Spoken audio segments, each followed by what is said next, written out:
Hello there, Hussein. We've been talking about this for a very long time, but it's finally here, the first weekly vlog known as The Orientalists. I guess it's a new way to talk to each other and to the world, but why do we call it The Orientalists? Well, I guess we're both Oriental, meaning we're both from Asia, and we like to talk about the Occident as a singular thing, but my best guess is that we're just not that good at thinking of names. But also my guess is that we'd like to challenge and appropriate these stereotypes of the Orient. I guess that's a fair justification for the shitstorm that's about to come. So let's just get down to business. So this week in my timeline, I saw the Iranian foreign minister Jawad Zarif speaking with a Japanese journalist at a conference. The journalist just couldn't understand why Iran was continuing its ballistic missiles capability while potentially alienating Japanese businesses. Now at the surface, this might sound like a very legitimate question, but coming from a Japanese, that does sound kind of tragic. Many military historians of World War II would agree that the attacks on Hiroshima and Nagasaki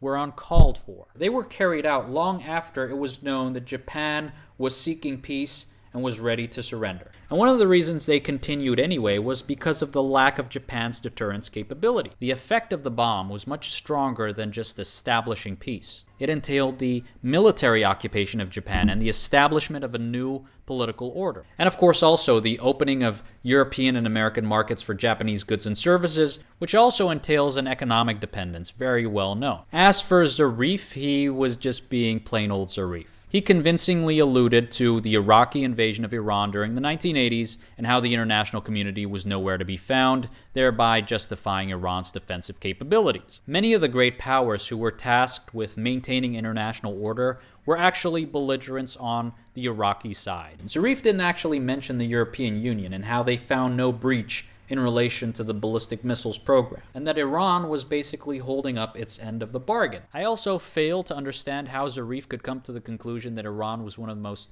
business-friendly countries in the Middle East. I mean, how more business-friendly can you be when your neighbors are carved up with the sole interest of hegemonic stability on the one hand and establishing open economies on the other? But Zarif knows that there is a fundamental trade-off. In the case of Iran, being independent really does mean less efficiency for market forces. And there's nothing wrong with that. See you next week.